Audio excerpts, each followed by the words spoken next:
ഓരോരുത്തരുടെയും കൈവെള്ളയിലുണ്ട് സ്വർഗത്തിൻ്റെ താക്കോല്.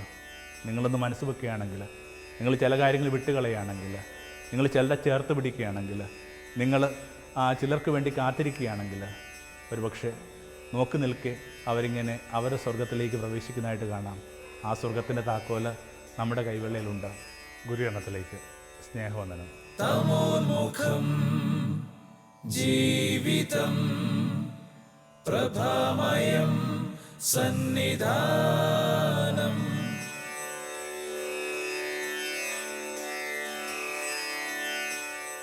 നോയമ്പ് ഒരു ആറ്റിറ്റ്യൂഡാണ്. അതിനനുഷ്ഠാനമോ ആചാരമൊക്കെ ആയിട്ട് നമ്മൾ ചുരുക്കിക്കൂടാ. എന്താണ് നോയമ്പിൻ്റെ കാതലെന്ന് യേശുവിന് 400 വർഷം മുമ്പ് ജീവിച്ച യേശയെ വിളിച്ച് പറയുന്നുണ്ട്. എല്ലാ നുഖങ്ങളും എടുത്തു മാറ്റുന്നതാണ് ഞാൻ അപേക്ഷിക്കുന്ന ഉപവാസം. അറിഞ്ഞും അറിയാതെയൊക്കെ കുറേ അധികം നുഖങ്ങൾ കൂടപ്പാർക്കുന്നവരെ മീതെ നമ്മൾ ചാർത്തി വെച്ചിട്ടുണ്ട്. ഓരോന്നായിട്ട് അതിനകത്തുനിന്ന് പുറത്ത് കിടക്കാൻ അവരെ സഹായിക്കുകയാണ് നമുക്ക് ചെയ്യാവുന്ന ഏറ്റവും നല്ല നോയമ്പ്. അതുകൊണ്ടാണ് മാപ്പിനെക്കുറിച്ച് പറഞ്ഞ് നമ്മൾ ഈ നോയമ്പ് ചിന്തകൾ ആരംഭിച്ചത്. മാപ്പ് ഈ അദൃശ്യ നുഖങ്ങൾ എടുത്തു കളയുന്ന പ്രക്രിയ. കുറേ കാലം മുമ്പ് ഒരു കുഞ്ഞ് ഇത്തിരി ഒരു കൗതുകത്തിൻ്റെയോ ഇത്തിരി കണ്ടെത്തലിൻ്റെയോ ഒക്കെ ഭാഗമായിട്ട് ഒരു അള്ള് നാട്ടുപാതയിൽ വെച്ചു. കൃത്യമായിട്ട് ഒരു കാറ് വന്ന് കയറി ടയർ ബ്ലാസ്റ്റ് ചെയ്തു. കുട്ടി അത്രയൊന്നും പ്രതീക്ഷിച്ചിട്ടില്ല. കുട്ടി പതുക്കെ അടുത്ത് വന്നപ്പോൾ മനസ്സിലാകുന്നുണ്ട് ഒരു വയോധികനാണ് ഈ വണ്ടി ഓടിക്കുന്നത്. പുറത്തെ സീറ്റിൽ ഒരു വൃദ്ധയുണ്ട്.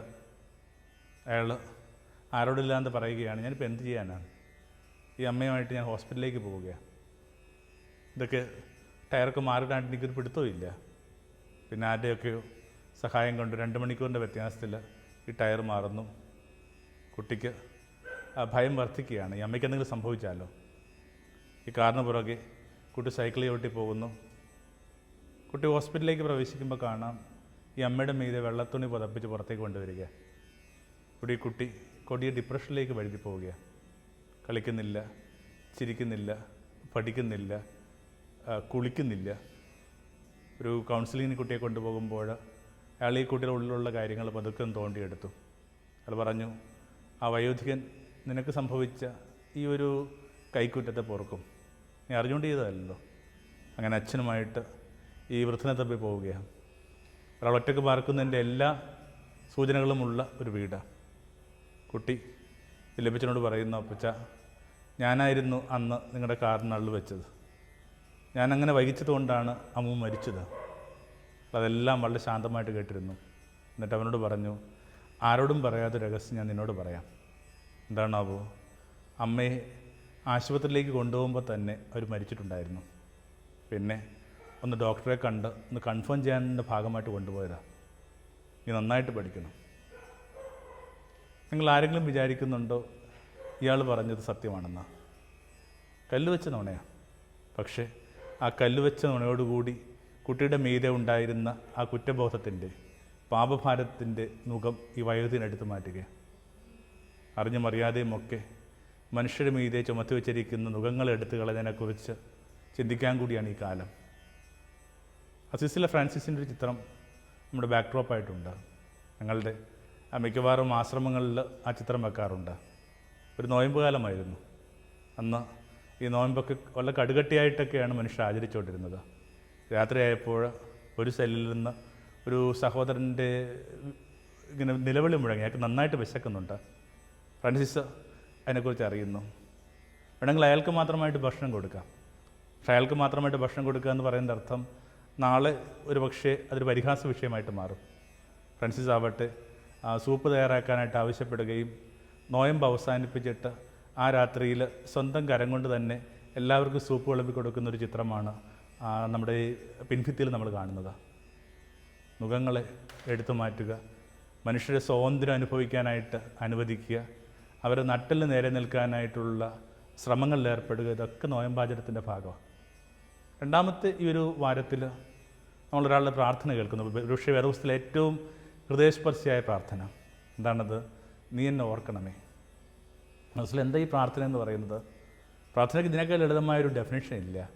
അങ്ങനെ ഓർക്കണമേ, ഞാൻ അങ്ങേ ഓർക്കുന്ന കണക്ക് അങ്ങ് എന്നെയും ഓർമ്മിക്കണം. നമ്മളിൽ ആരാണ് കൂടുതൽ ഓർമ്മിക്കുന്നുള്ള ഒരു തർക്കം കണക്ക് തോന്നുന്നു പലപ്പോഴും പ്രാർത്ഥന എന്ന സ്നേഹാഭ്യാസം. അപ്പോൾ വളരെ കൃത്യമായൊരു പ്രാർത്ഥനയിലാണ് ഈ രണ്ടാമത്തെ വാരത്തിൽ നമ്മുടെ ചിന്തകളെ നമുക്ക് ക്രമീകരിക്കേണ്ടത്. കുറ്റവാളി എന്ന് വിശേഷിപ്പിക്കപ്പെടുന്ന മനുഷ്യൻ, ഇരുവശങ്ങളിലും ആ പേരിൽ രണ്ടുപേരുണ്ട്. ഒരാളാവട്ടെ ഇങ്ങനെ യേശുവിനെ പരിഹസിക്കുക, നീ മിശിഹാണെന്ന് പറയുന്നത് നിനക്ക് എന്തുകൊണ്ട് ഞങ്ങളെ രക്ഷിക്കാൻ പറ്റുന്നില്ല, നിനക്ക് എന്തുകൊണ്ട് രക്ഷപ്പെടാൻ പറ്റുന്നില്ല. പക്ഷെ എന്തൊരു വീണ്ടും വിചാരമാണ് ഈ മനുഷ്യനുണ്ടാവുക. ചില ശിക്ഷകളോ ശിക്ഷണങ്ങളോ അത് സമൂഹം ഏൽപ്പിച്ചതാവാം, ഓരോരുത്തരും അവനവനിൽ തന്നെ ബോധപൂർവം ഏറ്റുവാങ്ങിയതാവാം. അതെന്തുമാത്രം മാനസാന്തരങ്ങളിലേക്ക് വീണ്ടും വിചാരങ്ങളിലേക്ക് കൊണ്ടുപോകുന്നതിൻ്റെ സൂചനയാണ് ഈ വലതുവശത്തെ കുറ്റവാളി. അയാൾക്ക് രണ്ട് കാര്യങ്ങൾ പറയാനുണ്ട്. അയാൾ ഒന്നാമതായിട്ട് കണ്ടെത്തുന്ന അയാളുടെ കൺഫെഷനാണ്. അയാൾ പറയുന്നു, ഈ വധശിക്ഷ, ഈ കുരിശാരോഹണം നമുക്ക് അർഹതപ്പെട്ടത് തന്നെയാണ്.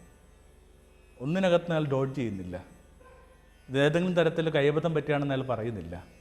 ഇതെൻ്റെ അധർമ്മങ്ങൾക്ക് എനിക്ക് കിട്ടിയിട്ടുള്ള കൃത്യമായ ശിക്ഷയാണ്.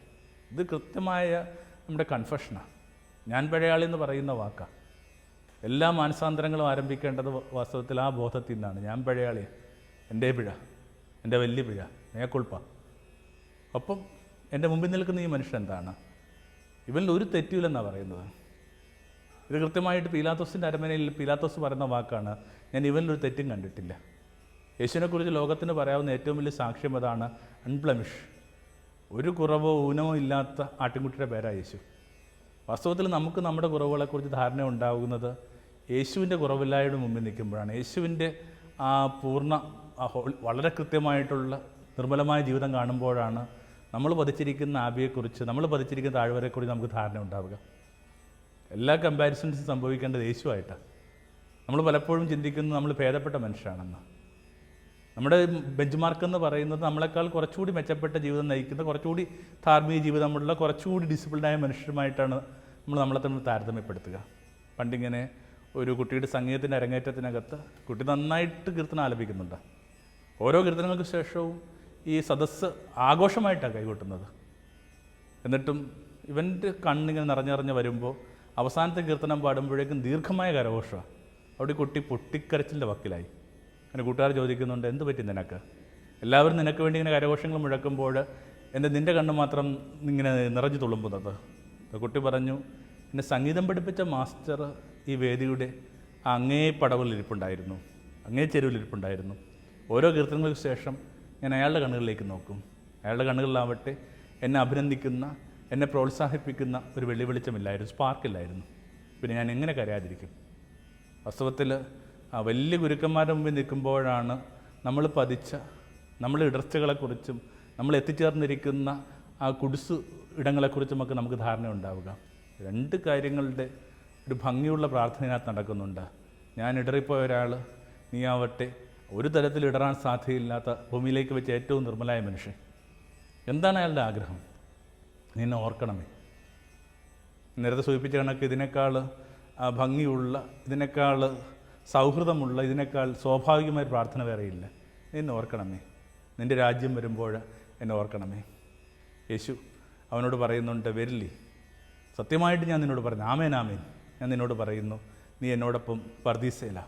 എന്തൊരു ഡെഫിനറ്റായ പ്രോമിസാണ്. മനുഷ്യർ നൽകുന്ന പ്രോമിസുകൾക്ക് പ്രോമിസ് എന്ന പേരുണ്ടായെങ്കിൽ പോലും, വാഗ്ദാനങ്ങൾ പേരുണ്ടെന്ന് പറഞ്ഞാൽ പോലും അതിനകത്ത് എപ്പോഴും ഒരു ഫ്ലക്ച്വേഷൻ ഉണ്ട്.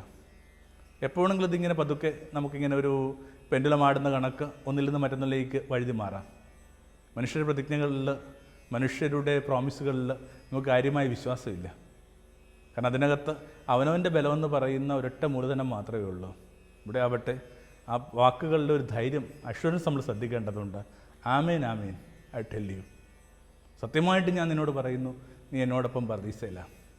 മാപ്പ് കിട്ടിയവർക്ക് വേണ്ടിയുള്ള മോക്ഷപ്രാപ്തിയെക്കുറിച്ചാണ് ഈ വാരത്തിൽ കണ്ണു നിറഞ്ഞും കരംകൂപ്പിയും നമ്മൾ ഓർമ്മിക്കുകയും ധ്യാനിച്ചെടുക്കുകയും ചെയ്യേണ്ടത്.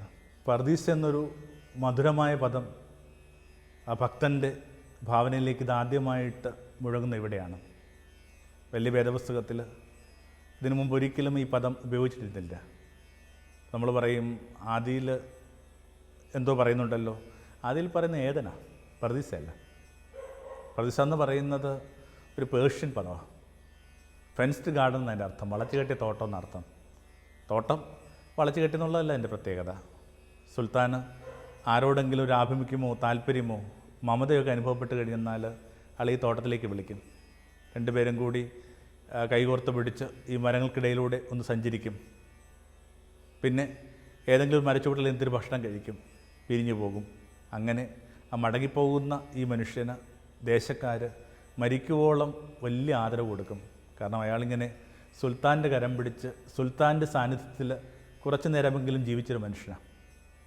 അപ്പോൾ പർദീസയുടെ കാതൽ അത് തന്നെയാണ്, അവിടുത്തെ പ്രസൻസിലായിരിക്കുക, അവിടുത്തെ സാന്നിധ്യത്തിലായിരിക്കുക. സ്വർഗവുമായിട്ട് ബന്ധപ്പെട്ട് പർദീസയുമൊക്കെ ആയിട്ട് ബന്ധപ്പെട്ട് കുട്ടിക്കാലം തൊട്ട് നമുക്ക് ഒത്തിരി സങ്കല്പങ്ങളുണ്ട്. ഒക്കെ ഒരു യാഥാർത്ഥ്യത്തെ കൃത്യമായിട്ട് വെളിപ്പെടുത്താനായിട്ട് നമ്മുടെ ഭാഷയ്ക്ക് വലിപ്പമില്ലാത്തതുകൊണ്ട് നമ്മൾ കണ്ടെത്തിയ കാവ്യബിംബങ്ങൾ മാത്രമാണ്, അലങ്കാരങ്ങൾ മാത്രമാണ്. ആ അലങ്കാരങ്ങൾ ആ പ്രായമനുസരിച്ചിട്ടും പക്വത അനുസരിച്ചിട്ടും ഒക്കെ മാറിക്കൊണ്ടിരിക്കും. പക്ഷെ അതെല്ലാം മൈനസ് ചെയ്യുമ്പോഴും ഒരു കാര്യം പർദീസയുടെ കാതലായിട്ട് നിൽക്കുന്നുണ്ട്, വെറുതെ അവിടുത്തെ സന്നിധിയിലായിരിക്കുക എന്ന് പറയുന്ന സൗഭാഗ്യം. എപ്പോഴും സ്നേഹം, എപ്പോഴും ആഗ്രഹിക്കുന്നത് സ്നേഹിക്കുന്നവരുടെ സാന്നിധ്യമാണ്. ഈ ചെറിയ ആയുസ്സിൽ പോലും നമ്മുടെ ഏറ്റവും വലിയ വ്യഥ സ്നേഹിക്കുന്നവരോടൊപ്പം ഇല്ല എന്നുള്ളതാണ്, അല്ലെങ്കിൽ സ്നേഹിക്കുന്നവരിൽ അകന്നു പോയെന്നുള്ളതാണ്. അങ്ങനെയെങ്കിൽ ശുദ്ധ സ്നേഹമായ രണ്ട് ആത്മാക്കൾ, ഒരു ജീവാത്മാവും പരമാത്മാവും ഇങ്ങനെ ഒരേപോലെ സന്നിധിയിലേക്ക് എത്തുന്ന ആ അനുഭൂതിയുടെ പേര്, എത്ര പറഞ്ഞാലും പദങ്ങൾ കൊണ്ട് വിശദീകരിക്കാനാവാത്ത അനുഭൂതിയുടെ പേരാണ് പർദീസ. ആ പ്രഭുവിനോടൊപ്പമുള്ള എൻ്റെ സാന്നിധ്യം, അല്ലെങ്കിൽ ആ പ്രഭുവിൻ്റെ നടയിലുള്ള എൻ്റെ സാന്നിധ്യം, ആ പ്രഭുവോടുള്ള എൻ്റെ സഞ്ചാരം. ആ അർത്ഥത്തിൽ ഏതൊരു ജീവിതാവസ്ഥയിൽ ഈ പർദീസ ഒരാൾക്ക് വേണ്ടിയെടുക്കാവുന്നേ ഉള്ളൂ. പലപ്പോഴും നമ്മൾ വിചാരിക്കുന്നു യേശു തരുന്ന ആ പ്രോമിസുകളൊക്കെ, വാഗ്ദാനങ്ങളൊക്കെ ഇങ്ങനെ മരണാനന്തര വാഗ്ദാനങ്ങളാണെന്നുള്ളത്. അല്ല, പക്ഷെ എപ്പോഴും പറയാൻ ശ്രമിച്ചിട്ടുണ്ട്, ഇതിപ്പോൾ തന്നെ നിങ്ങൾക്ക് അനുഭവിക്കാവുന്നൊരു കാര്യമാണ്. ആ നൗ എന്ന് പറയുന്നൊരു വാക്ക് നന്നായിട്ട് സുവിശേഷത്തിൽ മുഴങ്ങുന്നുണ്ട്. നുങ്കെന്ന് പറഞ്ഞ വാക്ക് ഇങ്ങനെ പല ആവർത്തി മുഴങ്ങുന്ന ഒന്നാണ്. നിങ്ങളിത് കേട്ടുകൊണ്ടിരിക്കുമ്പോൾ തന്നെ ഇത് പൂർത്തിയാവുന്നു.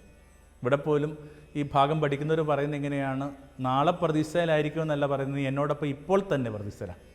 U are already in the kingdom of heaven. അപ്പോൾ ഏതെങ്കിലും ഒരു ഘട്ടത്തിൽ വെച്ച് ഒരാൾ അയാളുടെ ദൗർബല്യങ്ങൾ ഏറ്റുപറയുമ്പോഴാണ്, അയാളുടെ അപരാധങ്ങൾ ഏറ്റുപറയുമ്പോഴാണ്, അയാൾ ഇടർച്ചകളോർത്ത് ഇങ്ങനെ വാവിട്ട് കരയുമ്പോഴാണ്, ഒപ്പം അവൻ്റെ നൈർമല്യത്തെയും ഇൻ്റഗ്രിറ്റിയെയും കുറിച്ച് ധാരണ ഉണ്ടാകുമ്പോൾ ആ നിമിഷം തൊട്ട് പർദീസ എന്ന് പറഞ്ഞ യാഥാർത്ഥ്യം സംഭവിക്കുന്നു. പിന്നെ ആ മോക്ഷത്തിൻ്റെ ഒരു ഭാഗമായിട്ട് തന്നെ ജീവിക്കാനായിട്ട് നമുക്ക് പറ്റും. ആ സന്നിധിയിലായിരിക്കുക. പഴയ നിയമത്തിലൊക്കെ നമ്മൾ വായിച്ച് കേൾക്കുന്നില്ലേ, അവർ സഞ്ചരിച്ചപ്പോൾ ഇങ്ങനെ പകൽ മേഘമായിട്ടും രാത്രി അഗ്നിയായിട്ടും കർത്താവ് അവർക്ക് വിട്ടുപോയി. 24 മണിക്കൂർ വരെ പൊതുവൊരു സാന്നിധ്യം ഉണ്ടായിരുന്നു. അതുപോലെ കണ്ണുപൂട്ടിയിരിക്കുമ്പോൾ ഒരു സാന്നിധ്യം എന്നെ പൊതിയുന്നുണ്ടെന്നുള്ള ബോധത്തിൽ ജീവിക്കുന്ന ഏതൊരാളും ഇപ്പോൾ തന്നെ പർദീസയുടെ ഭാഗമാണ്. ഈ കുറ്റവാളിയെക്കുറിച്ച് ഒരു കഥയുണ്ട്. ഒരു പക്ഷെ അത്ര നമുക്ക് കേട്ട് പരിചയമില്ലാത്തൊരു കഥയായിരിക്കും അതെന്ന് ഞാൻ വിചാരിക്കുന്നു. ഇയാൾ മരിച്ചില്ലെന്നാണ് പറയുക. ബാക്കി നമുക്കറിയാം, യേശു ഓൾറെഡി മരിച്ചതായിട്ട് നമുക്കറിയാം, മറ്റയാളുടെ മരണവുമൊക്കെ നടന്നിട്ടുണ്ടാവും. എന്നാൽ ഇയാൾ ഇറക്കുമ്പോൾ കൈത്തണ്ടിൽ പിടിച്ച് ഇയാൾ ഇറക്കാനായിട്ട് സഹായിച്ച സ്ത്രീകളിൽ ഒരാൾക്ക് തോന്നി ഇയാൾക്ക് ഇപ്പോഴും ഒരു മിടിപ്പ് ബാക്കിയുണ്ട്. അവരാ രഹസ്യം മറച്ചു വെച്ചു. അവർ പറഞ്ഞു, ഇയാൾ ഞങ്ങൾ സംസ്കരിച്ചോട്ടെ. ഉത്തരവാദിത്തങ്ങളിങ്ങനെ വളരെ വേഗത്തിൽ ആ കൈമാറിക്കൊണ്ടിരുന്ന ഒരു ത്രിസന്ധിയായിരുന്നു അത്. കാര്യങ്ങൾ ആ ഇരുട്ടിലേക്ക് പോകാൻ പാടില്ല, അതിനു മുമ്പ് എല്ലാ കാര്യങ്ങളും ചെയ്തു തീർക്കണം. അങ്ങനെ ഈ സ്ത്രീകളും ജോണും ഒക്കെ കൂടി ചേർന്നിട്ട് ഈ മനുഷ്യനെ തങ്ങളുടെ ഗൃഹത്തിലേക്ക് കൊണ്ടുവരുന്നു. അവർക്ക് മാത്രം നൽകാവുന്നൊരു പരിചരണത്തോടു കൂടി ഇയാൾ അണയാൻ പോയ ആ ജീവൻ്റെ നാളത്തെ തിരിച്ചു പിടിച്ചു. അയാൾ മരിച്ചില്ലെന്നാണ് പറയുന്നത്. പിന്നെയും കുറേ കാലം കഴിയുമ്പോൾ ഈ മനുഷ്യൻ പുറത്തേക്ക് വരികയാണ്. പക്ഷേ പ്രശ്നമുണ്ട്, ഇയാളുടെ മുട്ടുകാലൊടിച്ചായിട്ട് വേദപുസ്തകം പറയുന്നുണ്ട്.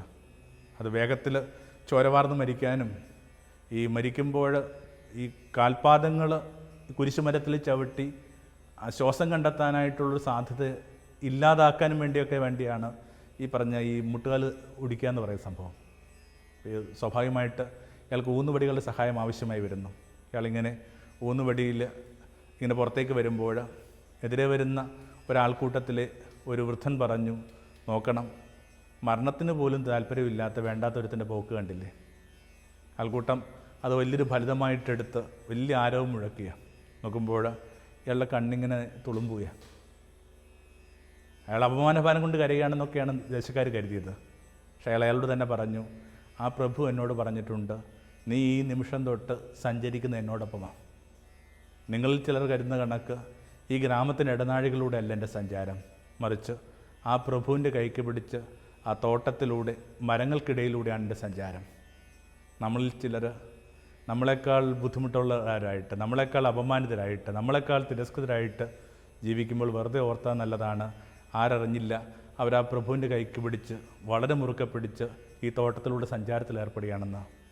ഏത് മനുഷ്യനും നൽകാവുന്ന ആ വലിയ ഹോപ്പിൻ്റെ പ്രതീകമാണ് ഈ കുറ്റവാളി. കണ്ണിമ അടയുന്നതിനേക്കാൾ മുമ്പേ ഒരാൾ കണ്ടെത്തുന്ന ദൈവരാജ്യം. യേശു പറഞ്ഞ ഒരു കഥയുടെയൊക്കെ പൂർത്തീകരണമാണിത്. യേശു ഒരു കഥ പറഞ്ഞിട്ടില്ലേ, 1-ാം മണിക്കൂറിൽ വന്നവനും 11-ാം മണിക്കൂറിൽ വന്നവനെയും കാത്ത് ഒരു ദനാറയുടെ കൂലി. 1-ാം മണിക്കൂർ എന്ന് പറയുന്നത് 6 മണി വെളുപ്പിനെയാണ്, 11-ാം മണിക്കൂർ വൈകുന്നേരം 5 മണിയാണ്. 1 മണിക്കൂറിന് ശേഷം ഈ കൂലി കൊടുക്കുമ്പോൾ സ്വാഭാവികമായിട്ട് നമുക്ക് ഊഹിക്കാവുന്ന ഒരു കാര്യമുണ്ട്, ആനുപാതികമായിട്ടുള്ളൊരു കൂലി മാത്രമേ ഈ മനുഷ്യ കിട്ടാൻ അർഹതയുള്ളൂ.